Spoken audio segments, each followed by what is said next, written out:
whisper of night.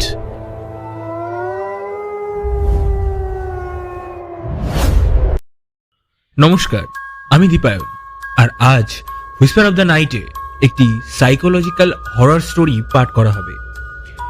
গল্পটি ভালো লাগলে চ্যানেলটি অবশ্যই সাবস্ক্রাইব করবেন, কারণ গল্পের লিসনারদের মধ্যে মাত্র 26%ই চ্যানেলটি অ্যাকচুয়ালি সাবস্ক্রাইব করেছে। আজকের গল্পটি শেষ অবধি শুনবেন, কারণ গল্পের শেষটা গল্পের মোড় কিন্তু সম্পূর্ণ অন্যদিকে ঘুরিয়ে দেবে। গল্প পাঠ শেষে এই গল্প রিলেটেড একটি প্রশ্ন থাকবে, যার প্রথম সঠিক উত্তরদাতার নাম নেওয়া হবে পরবর্তী গল্পে। আজকের গল্পের লেখক আমি দীপায়ন। তাহলে আর দেরি না করে শুরু করা যাক আজকের গল্প, অভিশপ্ত ডায়েরি।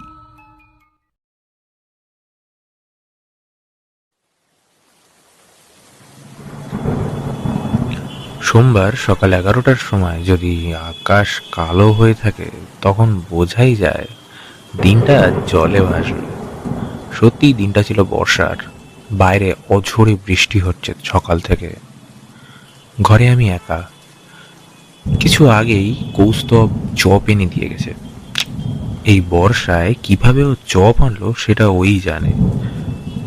তো বসে চপ মুড়ি খাচ্ছি, হঠাৎ করে বিদ্যুৎ চমকাচ্ছে আকাশে। এরকম ওয়েদারে দারুণ একটা ভূতের গল্প শুনতে ইচ্ছা করে, কিন্তু শোনাবেটাকে এই ভেবে উদাস হয়ে জানলার দিকে তাকিয়ে আছি। ঠিক এমন সময় হঠাৎ করে ফোনটা বেজে উঠল। অবাকই হলাম প্রথমে, কারণ আমায় সাধারণত এই সময় কেউ ফোন করে না। আর এই ঝড় বাদলেও যে ফোনের টাওয়ার রয়েছে, এটা তো আরো অবাক করা ব্যাপার। সে যাই হোক, ফোনটা তুলে দেখি মামা ফোন করেছেন।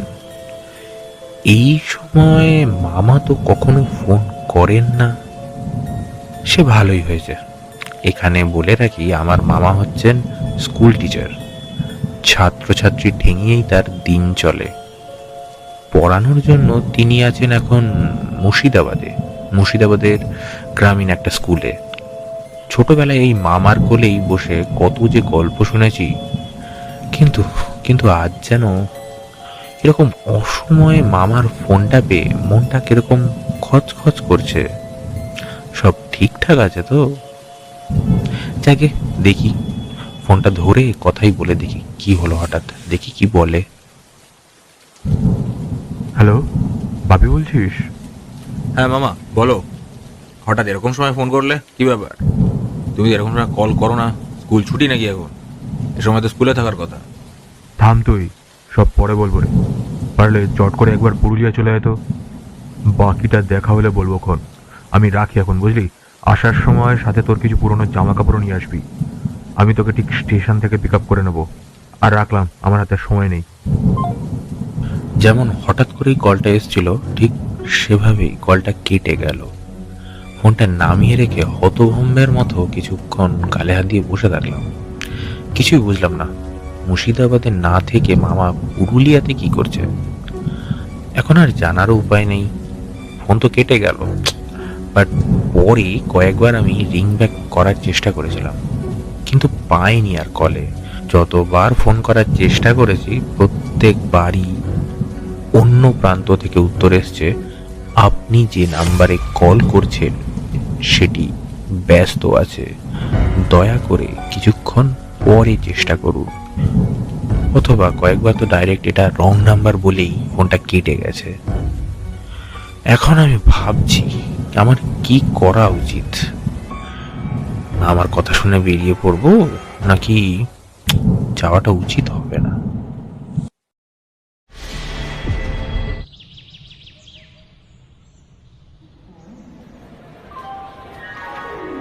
12ই ডিসেম্বর, বৃহস্পতিবার। মাঝে প্রায় 2 দিন কেটে গেছে। আমি এখন পুরুলিয়াগামী রাঁচি বন্দে ভারত এক্সপ্রেসে বসে। দুপুর 2:35 ট্রেনটা ছাড়ার কথা ছিল, কিন্তু ছাড়তে প্রায় বিকেল 4টে বেজে গেল। আসলে এই ফার্স্ট টাইম বন্দে ভারত এক্সপ্রেসে উঠলাম। ট্রেনের টিকিটের দাম প্রায় আকাশ ছোঁয়া। প্রায় 1500 টাকা দিয়ে এক্সিকিউটিভ সিটের একটা টিকিট কাটতে হয়েছে। এক্সিকিউটিভ সিট বেশ প্রশস্ত, বসার জায়গা বেশ ভালোই আছে, খাবারও দারুণ। আমার ঠিক উল্টো দিকের সিটে একজন মাঝবয়সী মেয়ে বসে, চোখে একটা চশমা, হাতে একটা ছোট্ট ব্যাগ। ব্যাগ থেকে ট্রেনের টিকিটটা উকি মারছে। তা আলাপ জমানোর ইচ্ছে হলো। মুচকি হেসে জিজ্ঞেস করলাম, তা কোথায় যাওয়া হচ্ছে শুনি? মেয়েটি প্রথমে আমার কথা ঠিক শুনতে পায়নি। হ্যাঁ, ও আচ্ছা, বেশি দূর নয়, এই তো পুরুলিয়াতেই নামবো। তা আপনি কোথায় নামবেন? আমি বেশ খুশি হয়েই বললাম, আরে আমিও তো নামবো সেখানেই। আমার কথা শুনে এবার ভুরু কুচকে মেয়েটা জিজ্ঞেস করলো, আচ্ছা, আপনার বাড়ি বুঝি কি ওখানেই? আরে না না, সে আরেক ব্যাপার। মামার কথাতেই আসা তো। মামা হঠাৎই কোনো কারণ ছেড়ে ডেকে পাঠালো। নয়তো আমি আমি থাকি কলকাতায়। ও, বেশ ইন্টারেস্টিং তো। তা আপনার মামা থাকেন কোথায়? দেখো, সত্যি কথা বলতে সে তো আমিও জানি না। বললো পুরুলিয়া পৌঁছালে সব সময় মতো খবর পেয়ে যাব, কিন্তু এখনো তো কিছুই বলেনি, ফোনটাও ধরছে না তারপর থেকে। জানি না কি হচ্ছে, বুঝতে পারছি না কিছুই। আচ্ছা, আপনার মামার নামটাই বা কি জানতে পারি? মামার নাম? আচ্ছা, মামার নাম নীলরতন চৌধুরী। মুর্শিদাবাদে একটা হাই স্কুলে তিনি ইতিহাসের শিক্ষক। নামটা শুনে মেয়েটার মুখ হঠাৎ কিরকম যেন অস্বাভাবিক রকমের গম্ভীর হয়ে গেল। নিজের মুখেই অস্পষ্টভাবে কয়েকবার নীলরতন নামটা আউড়ে নিয়ে আমার দিকে আর চোখে কয়েকবার দেখলো মেয়েটা। তারপর হঠাৎ একগাল হেসে বলল, আচ্ছা দাঁড়ান, আমি এই সামনের কামরাটা থেকে একটু ঘুরে আসছি। আসলে আমার এক আত্মীয় রয়েছেন ওখানে। বলে উঠে যাচ্ছিল। এমন সময় আমি জিজ্ঞেস করলাম, আচ্ছা ম্যাডাম, আপনার নামটা জানা হলো না? একটু ইতস্তত করে মেয়েটা বলল, আমার নাম মৌলি। আমার নাম মৌলি সেন। কথাটা বলে মৌলি সিট ছেড়ে সামনের কামরার দিকে এগিয়ে গেল। সে চলে যাওয়ার পর একটা নিঃশ্বাস ছেড়ে ভাবতে বসলাম। মেয়েটার নামটা শোনা মাত্রই মনের খচখচানিটা বেড়ে গেল। আমার দৃষ্টিশক্তি নেহাত খারাপ না, অবজারভেশন স্কিলও যথেষ্ট ভালো। শুধু শুধু আমায় নিজের নামটা মিথ্যে কেন বললো মেয়েটা, সেটাই ভাবতে বসলাম।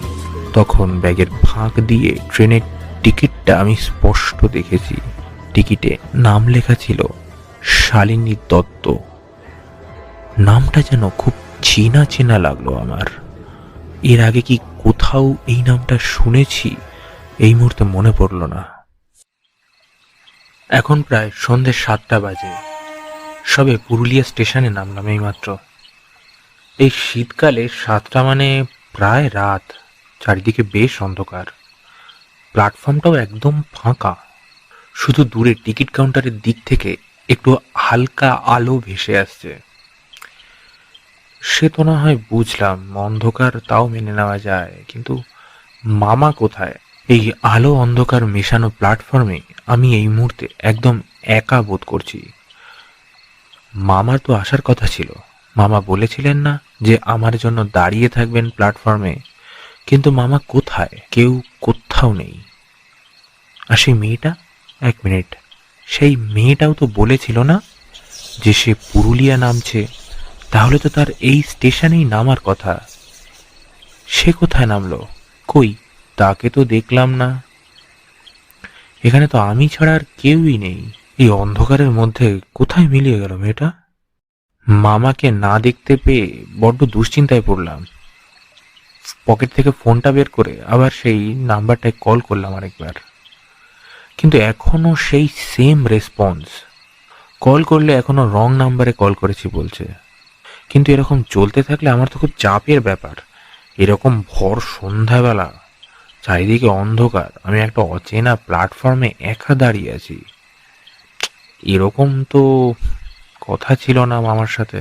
ঠিক এ সময় হঠাৎ ঘাড়ের পাশে কার একটা ঠান্ডা নিঃশ্বাসের ছোঁয়ায় চমকে উঠে কয়েক পা সরে এলাম। পেছনে ঘুরে তাকালাম সাথে সাথে। এতক্ষণে অন্ধকারে বেশ চোখ সয়ে এসেছে। যদিও এই অন্ধকারের মধ্যেও এই মুখ চিনে নিতে আমার অসুবিধা হলো না। আমার ঠিক পেছনে যে দাঁড়িয়ে সে মিস শালিনী। উনি বললেন, কি হলো? আপনি এরকম অন্ধকারে একা দাঁড়িয়ে কেন? আরে মামার কোনো পাত্তাই নেই। বললো প্ল্যাটফর্মে অপেক্ষা করবে, কিন্তু দেখতেই পাচ্ছ কেউ কোথাও নেই এখানে। তাতে মেয়েটি একগাল হেসে বলল, তা বলে এরকম ঠান্ডা রাতে অন্ধকারে একা দাঁড়িয়ে থাকবেন? চলুন, আজ রাতটা আমার বাড়িতেই থাকবেন। এই কাছেই আমার বাড়ি, আমি আর মা থাকি। একটা ছোট্ট আলাদা ঘর আছে, আর আমার বাবার আগের পুরনো কিছু জামা কাপড়ও রয়েছে। আপনার কোনো অসুবিধা হবে না। একটু আমতা আমতা করে শেষ অব্দি রাজি হয়ে গেলাম, কারণ এছাড়া আমার কাছে আর কোনো উপায়ও ছিল না। এই ঠান্ডার মধ্যে প্ল্যাটফর্মের অন্ধকারে বসে মশার কামড় খাওয়ার চেয়ে তো ঢের ভালো।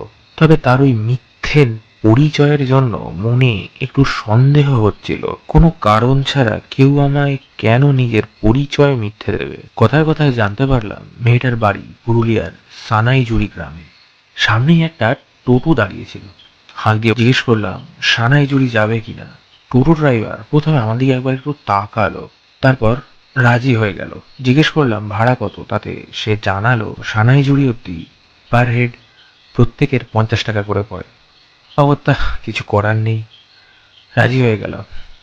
এই রাতের অসহায় অন্ধকারে টোটোওয়ালার সাথে ভাড়া নিয়ে দর কষাকষি করতে আর মন চাইল না। অগত্যা কিছু করার নেই, দুজনে উঠে বসলাম। প্রায় অন্ধকার রাস্তা, মাঝে মাঝে রাস্তার দুই সাইডে ল্যাম্পপোস্টগুলো জ্বলছে।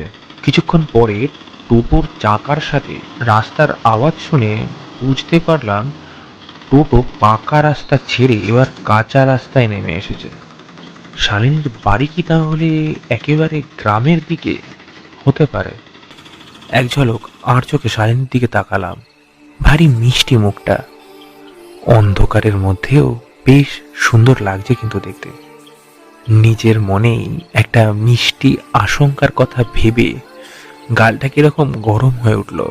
প্রথম দেখাতেই যদি ভালো না লাগে, তাহলে কি এরকম অজানা জায়গায় কোনো এক অচেনা বন্ধুর সাথে চলে আসা যায়? কিন্তু মেয়েটা এতটা চুপচাপ কেন? টোটোতে ওঠার পর থেকে এখনো অবধি একটা কথাও মুখ থেকে বের করেনি সে। অদ্ভুত, একটু মনে কোথাও খটকা লাগলো। একটু পরে টোটোটা ব্রেক কষে দাঁড়িয়ে পড়ল। সুতরাং দুজনকে এবার টোটো থেকে নামতে হলো। আমি টোটোওয়ালাকে 100 টাকার একটা নোট দিয়ে শালিনীর সাথে আস্তে আস্তে পা বাড়ালাম। হঠাৎ দেখি পেছন থেকে টোটোওয়ালা ডাকছে। ভাবলাম নোটটা কি আবার ছেঁড়া টেরা আছে? এখন তো হরহামেশা এরকম ছেঁড়া নোট বেরোয়। তো আমি গেলাম টোটোওয়ালার কাছে আবার, কিন্তু আমায় অবাক করে দিয়ে লোকটা আমার হাতে একটা 50 টাকার নোট গুজে দিয়ে টোটোটা পেছন ঘুরে চলে গেল। আমি কিছুক্ষণ হতভম্বের মতো হাঁ করে টোটোটার দিকে তাকিয়ে থাকলাম। পেছন থেকে শালিনীর ডাকে চমক ভাঙল। আমরা আবার আস্তে আস্তে হাঁটা শুরু করলাম। সামনে তাকিয়ে দেখি এখানে লাল মোরামের রাস্তা, দুপাশে ঘন ঘন বড় অর্জুন গাছগুলো যেন দৈত্যের মতো দাঁড়িয়ে। একে তো অন্ধকার, তারপরে যেন হাড় কাঁপানো ঠান্ডা আরো জাঁকিয়ে বসেছে চারিদিকে। এক অদ্ভুত নিস্তব্ধতা বিরাজ করছে এখানে। আমার টর্চের আলোয় কুয়াশাগুলো যেন কেমন ধোঁয়ার কুণ্ডলির মতো পাকিয়ে উঠেছে। শালিনী আমার ঠিক পাশেই হাঁটছে, কিন্তু অদ্ভুত ব্যাপার, এত ঠান্ডাতেও মেয়েটার কোনো বিকার নেই, গায়ে কোনো সোয়েটারও নেই, জ্যাকেটও পরেনি, শুধু ওই একটা পাতলা সালোয়ার কামিজ। ওতে কি ঠান্ডা আটকানো যায়? কি জানি, হতে পারে এখানে থেকে বড় হয়েছে বলে হয়তো তার এই শীতের সাথে পরিচয় রয়েছে আগে থেকেই, অথবা হয়তো অন্য কিছু। হাঁটতে হাঁটতে খেয়াল করলাম গ্রামের বাড়িগুলো সব কিরকম নিঝুম, জানলা দরজা বন্ধ, কোথাও একটা কুকুরের ডাক অবধি শোনা যাচ্ছে না। আকাশের চাঁদটাও আজকে দেখা যাচ্ছে না। মনে হচ্ছে এই গ্রামে কাল রাত্রি নেমেছে। হঠাৎ শালিনী দাঁড়িয়ে পড়ল, আমার দিকে ঘুরে বলল, টর্চটা নেভান, জলদি। কেন? টর্চ নেভাবো কেন? অন্ধকারে রাস্তায় দেখবো কি করে তাহলে? ওরা আলো দেখলে চলে আসবে, প্লিজ নেভান। ওর গলার স্বরে এমন কিছু একটা ছিল যে আমি ওর কথাটা অগ্রাহ্য করতে পারলাম না। সঙ্গে সঙ্গে হাতের টর্চটা নিভিয়ে দিলাম। এখন আমরা সম্পূর্ণ গাঢ় অন্ধকারে দাঁড়িয়ে। আমি ঠিক শালিনীর গা ঘেঁষে যেন হাত বাড়ালেই ওকে স্পর্শ করতে পারবো। চোখ সয়ে আসতেই আবছা আলো অন্ধকারে বুঝলাম রাস্তার ধারের পুরনো ভাঙা মন্দিরটার চাতাল থেকে দুটো জলজলে চোখ আমাদের দিকে তাকিয়ে আছে। ওটা কি মানুষ নাকি জানোয়ার বুঝতে পারলাম না। বাতাসে কিরকম একটা পচা গন্ধ ভেসে আসছে না? ভেজা মাটি আর তার সাথে কিসের গন্ধ এটা? বাসি ফুল।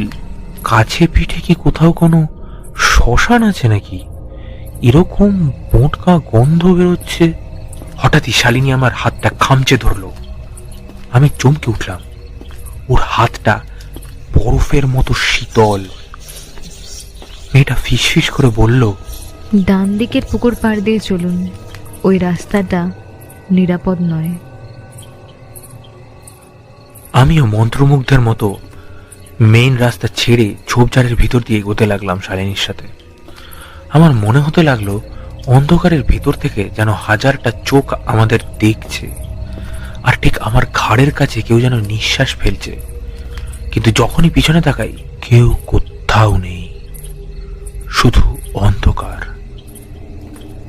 এভাবে কিছুক্ষণ চলার পর আমরা যেখানে থামলাম সেটাকে আর যাই হোক গৃহস্থের বাড়ি বলা চলে না, বরং পরিত্যক্ত কোনো ভিলা বলা চলে। চারিদিকে ঝোপঝাড়ে ছেয়ে গেছে, দেওয়াল থেকে সিমেন্ট খসে পড়ছে বাইরে। পুরো বাড়িটাই প্রায় অন্ধকার। দূরে কোনো একটা রুমে ছোট্ট একটা হ্যারিকেনের আলো জ্বালিয়ে রেখেছে কেউ।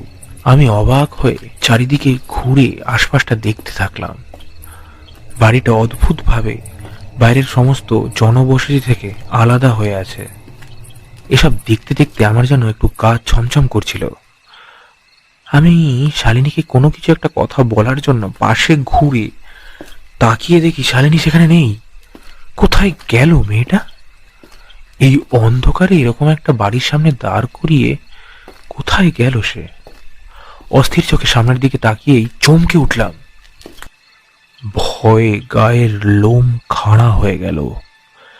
সামনে একটা হ্যারিকেন হাতে দাঁড়িয়ে আছে শালিনী। সে কখন ভেতরে গেল আর আসলোই বা কখন? তার পায়ে তো ঘুঙুর বাঁধা রয়েছে।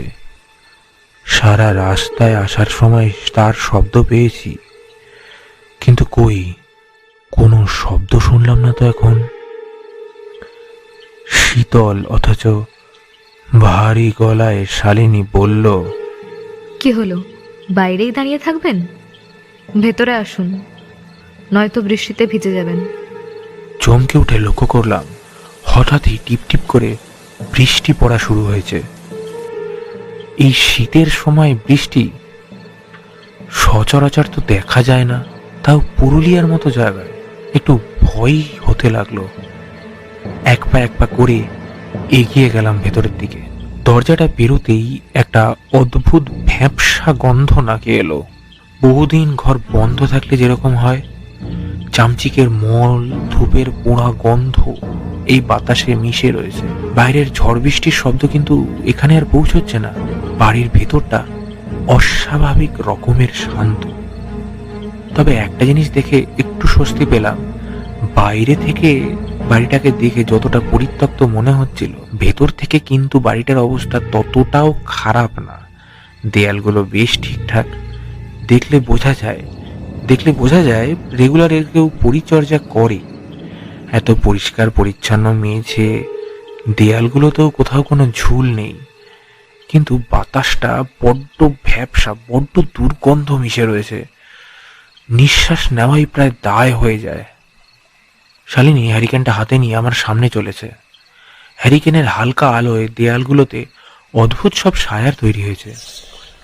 আমার কিরকম মনে হলো ছায়াগুলো যেন স্থির না, আমাদের চলার সাথে সাথে সেগুলো নড়ছে। দেয়ালের গায়ে যে ছায়াগুলো পড়েছে সে ছায়া আমাদের না, কারণ এই রুমের মধ্যে আমরা মাত্র দুজন।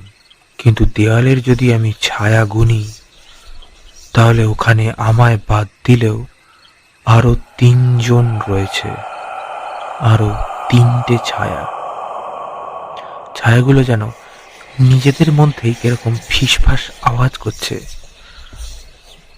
এতক্ষণ ব্যাপারটা লক্ষ্য করিনি, কিন্তু হঠাৎ এখন লক্ষ্য করায় মেরুদণ্ড থেকে একটা যেন শীতল স্রোত বয়ে গেল। শালিনীর পায়ে এখন আবার নূপুরের শব্দ হচ্ছে, কিন্তু ওর হাঁটার ছন্দের সাথে সেই শব্দের কোনো মিল নেই। ও যখন থামছে তখনও নূপুরের শব্দ কয়েকটা সেকেন্ড ধরে বাজছে, তারপরে থামছে। তার চেয়েও যেটা অস্বাভাবিক সেটা হলো আওয়াজটা আসছে আমার পেছন থেকে। কিন্তু কিন্তু তাহলে তাহলে সেটা কার পায়ের আওয়াজ? শালিনী তো আমার সামনে হ্যারিকেন দিয়ে আমায় পথ দেখিয়ে নিয়ে চলেছে। সিঁড়ির কাছে এসে মেয়েটা দাঁড়ালো। কাঠের সিঁড়ি, হালকা ধুলোর আস্তরণ পড়ে গেছে। দেখলে মনে হয় বহুদিন বোধহয় কেউ দোতলায় হয়তো যাতায়াত করেনি। শালিনী মুখ না ঘুরিয়েই আমায় বলল, ওপরে এসো, তোমার থাকার জায়গা সেখানেই আছে। আমি এক পা করে পুতুলের মতো শালিনীর পিছু পিছু এগোতে লাগলাম। কিন্তু দোতলায় উঠেই থমকে দাঁড়িয়ে পড়তে হলো। সামনে একটা লম্বা করিডোর, দুপাশে বন্ধ দরজা। করিডোরের শেষে একটা বড় ঘর, সেখান থেকে হ্যারিকেনের মতো একটা মৃদু আলো আসছে। শালিনী আমায় বলল, ওই ঘরে যাও, কিন্তু একটা কথা মাথায় রাখবেন, কোনো বই স্পর্শ করবেন না। আমি ধীর পায়ে ওই ঘরটার দিকে এগোলাম। দরজার বাইরে থেকে উকি দিতেই আমার রক্ত হিম হয়ে গেল। ঘরটা একটা ক্লাসরুমের মতো সাজানো। একটা ভাঙা ব্ল্যাকবোর্ড, একটা চেয়ার, একটা টেবিল, আর মেঝের ওপর ধুলো মাখা একটা বড় ট্রাঙ্ক। হঠাৎ আমার নজর গেল ব্ল্যাকবোর্ডটার দিকে। ওখানে বোধহয় কিছু লেখা রয়েছে। আর একটু সামনে এগিয়ে দেখার চেষ্টা করলাম। সেখানে চক দিয়ে বড় বড় করে লেখা রয়েছে 5 জুলাই 2011, পুরুলিয়া আদর্শ বালিকা বিদ্যালয়। যে বা যিনি বোর্ডে লিখেছেন, লেখার সময় তার হাতটা কেঁপে গেছে। হাতের অক্ষর দেখে সেটা পরিষ্কার বোঝা যাচ্ছে এটা বোধহয় কোনো মেয়েলি হাতের লেখা। আমি পেছনে ফিরলাম শালিনীকে ডাকার জন্য। এই যে শুনছো, এখানেই কি কি কই গেল? আমার কথাটা শেষ হলো না। করিডোর ফাঁকা, শালিনী সেখানে নেই। হ্যারিকেনটা মেঝের ওপর নামানো, টিমটিম করে জ্বলছে। আর তার পাশেই একটা কাঠের চেয়ারের ওপর অনেকগুলো বই আর একটা ডায়েরি পড়ে রয়েছে। দূর থেকে দেখে মনে হলো ডায়েরিটা বহু পুরনো। কাছে এগিয়ে গিয়ে একটু নিচু হয়ে হাতে তুলে নিলাম ডায়েরিটা। বেশিরভাগই পেজ ফাঁকা, কোথাও কোথাও স্কুলের হোমওয়ার্ক লেখা রয়েছে। পাতা উল্টাতে উল্টাতে হঠাৎ 5 জুলাই 2011 পেজটায় এসে থমকে দাঁড়িয়ে পড়লাম। সেখানে লেখা রয়েছে, জানোয়ারটা আমায় বাঁচতে দেবে না। একজন একজন শিক্ষক হয়ে একটা ছাত্রীর উপর দিনের পর দিন এইরকম শারীরিক নির্যাতন কেউ কেউ সমাজে ভাবতেও পারে না, কেউ বিশ্বাস করতে পারে না। পাতা উল্টালাম আবার। Date 7 August 2011। কুকুরটার উৎপাত ক্রমশ বেড়ে চলেছে, আর সত্যিই সহ্য করতে পারছি না। ভাবছিলাম বাবা মাকে সব বলবো, কিন্তু ভয়ে আর বলতে পারলাম না। Date 10th August 2011।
কিন্তু কিন্তু সেও কি আর সম্ভব? সেও হয়তো আমার কপালে লেখা নেই। ব্যাস, এখানেই শেষ ডায়েরিটা।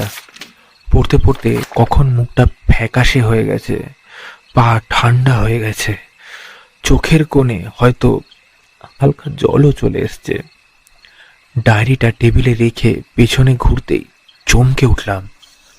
শালিনী দাঁড়িয়ে, তার হাতে একটা থালা, তাতে কিছু শুকনো খাবার রাখা। আমার দিকে একটা শীতল দৃষ্টি নিয়ে তাকিয়ে কঠিন গলায় মেয়েটা বলল, তোমায় এখানে কিছু ধরতে বারণ করেছিলাম না? কেন ধরেছো? আমি বললাম, আসলে সেরকম কিছু না চালিনি, ওই বইগুলো একটু সরিয়ে আর কি শোয়ার ব্যবস্থা করছিলাম আর কি। শালিনী চমকে উঠে আমার দিকে তাকালো। তার তার হাত কাঁপছে। হঠাৎ করে যে সেই শীতল চোখের মধ্যে দপ করে আগুন জ্বলে উঠল, সেটা আমার নজর এড়ালো না। আমার দিকে হিংস্র বাঘিনীর মতো তাকিয়ে এসে বলে উঠল, ওই নাম তুমি জানলে কি করে? নীলরতন কি তাহলে এখন ভাগ্নে কেউ ট্রেনিং দিয়েছে? আমি তাড়াতাড়ি বললাম, আরে না না না না, সেরকম কিছু না। ট্রেনে তোমার টিকিটে এক ঝলক তোমার নামটা দেখেছিলাম, ওখান থেকেই মনে প্রশ্নটা ঘুরছে, তুমি এরকম আমায় মিথ্যে বললে কেন তোমার নামটা নিয়ে? কেন মিথ্যে বলেছিলাম সেটা তুই তো ওই লম্পট মামাটাকেই জিজ্ঞাসা করিস। আমি আমি আমি কিছুই বুঝতে পারছি না। এখানে মামা কোত্থেকে আসলো? কি হচ্ছে আমার সাথে? সত্যি কি কিছু বুঝতে পারছি না, নাকি বুঝতে চাইছি না? একটা আশঙ্কা ডায়েরিটা পড়তে পড়তে আমার মনে দানা বেঁধেছিল। এখন সেই আশঙ্কা সত্যি হওয়ার ভয়ে আমার বুকটা কেঁপে উঠল। অনেকক্ষণ সব চুপচাপ। শালিনী এবার যখন মাথা তুলে কথা বলল, তখন তার সেই আগের রাগটা আর নেই, চোখ জলে ভাসছে। বিহেভিয়ার করে জিজ্ঞেস করলো, শুধু নামটাই দেখেছিলে সৈকত? ট্রেনের টিকিটের তারিখটা দেখনি? বলে মেয়েটা প্রায় কাঁদতে কাঁদতে ছুটে চলে গেল সিঁড়ির দিকে। অন্ধকারে মিলিয়ে গেল তার পায়ের শব্দ। বাইরে তখনও অঝরে বৃষ্টি চলছে। আমি এই ঘরের আবছা আলো আধারিতে একা বসে, মাথায় হাজারটা প্রশ্ন একসাথে ফিসফাস করছে। না, আজ আর কিছু ভাববো না। নিজেকে এটা বলে শুয়ে পড়লাম বিছানায়। সারাদিনের জার্নির ধকলে চোখ জুড়ে ঘুম চলে এলো সাথে সাথে।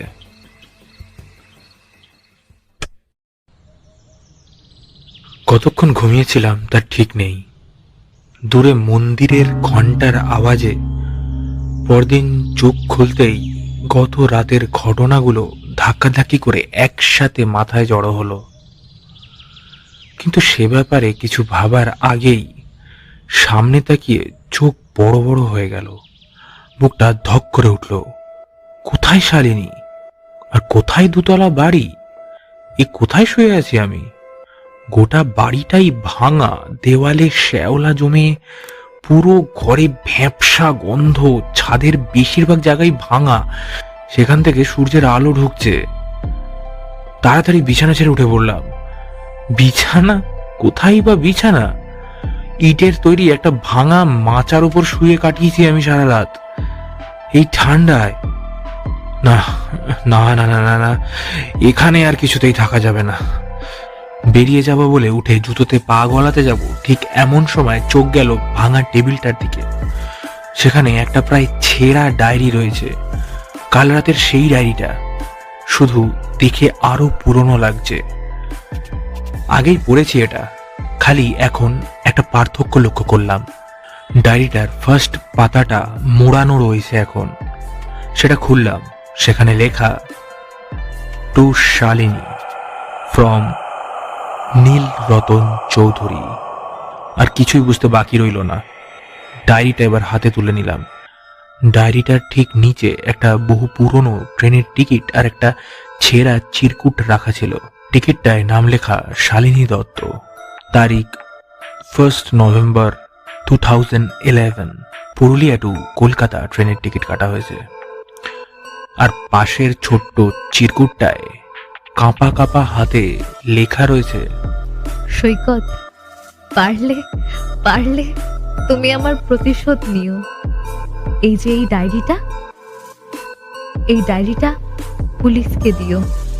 চিরকুট, ডায়েরি আর ট্রেনের টিকিটটা ব্যাগের ভিতর ভরে তাড়াতাড়ি বেরিয়ে আসলাম বাড়িটা থেকে। মনটা ভার হয়ে আছে। পুরুলিয়া স্টেশনে এসে কিছুক্ষণ দাঁড়াতেই ট্রেন ঢুকে গেল প্ল্যাটফর্মে।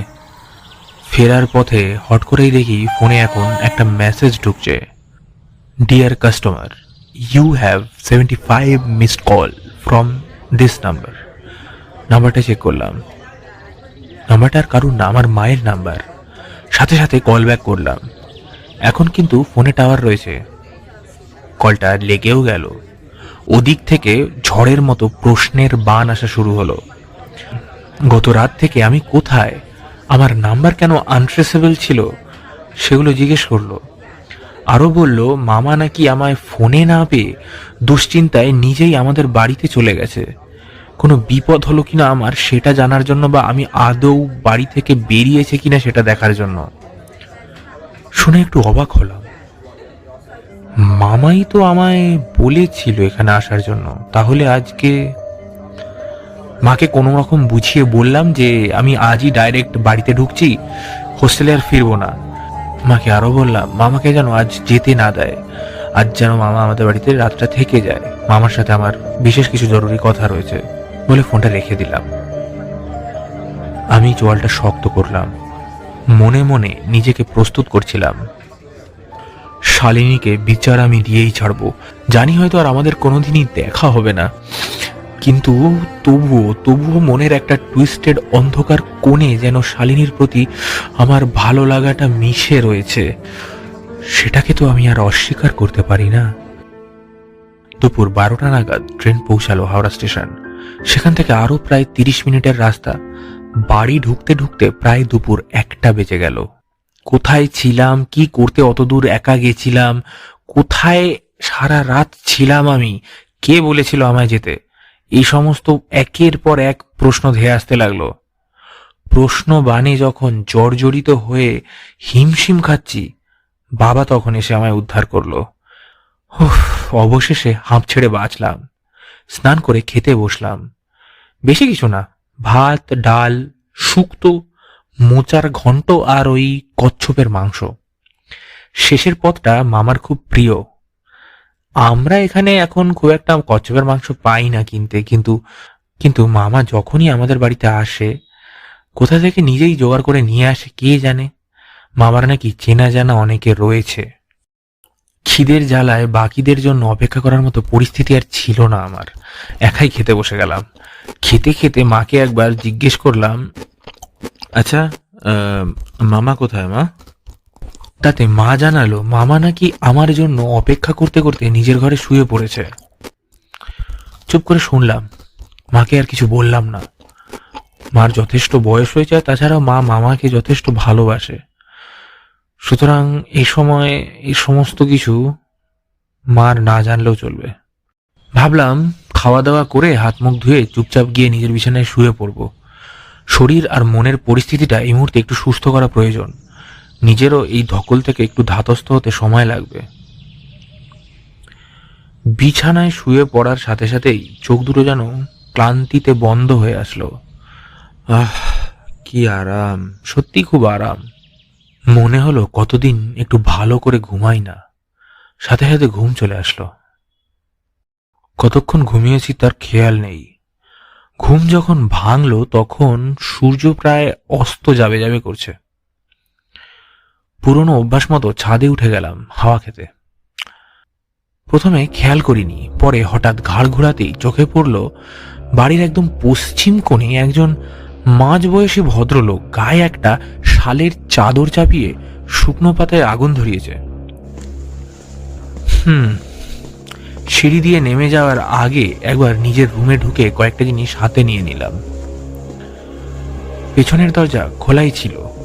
ঘরের হাওয়াই চটিটা পায়ে গলিয়ে বাগানের পশ্চিম প্রান্ত বরাবর পা বাড়ালাম।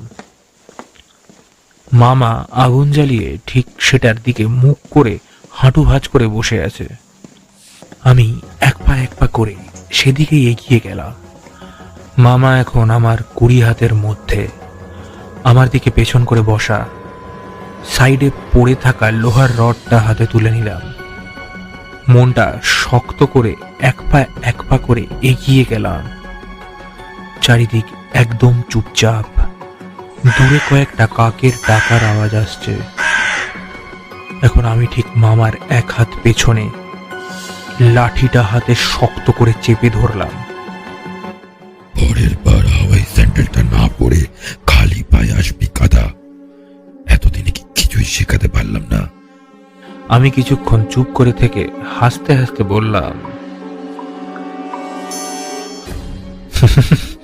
আরে আরে কি আর করি বলো, শিষ্য কি আর গুরুকে টেক্কা দিতে পারে? এই বলে হাতে ধরা ট্রেনের টিকিট সহ ডায়েরিটা সামনের আগুনের স্তূপে ছুঁড়ে মারল সৈকত। তারপর হাতের রাখা লোহার রডটা দিয়ে খুঁচিয়ে আগুনটা বাড়িয়ে দিল আরো। আসলে শুরু থেকে সবটাই নীলমণিবাবুর অঙ্গুলি হেলনে হয়ে এসেছে।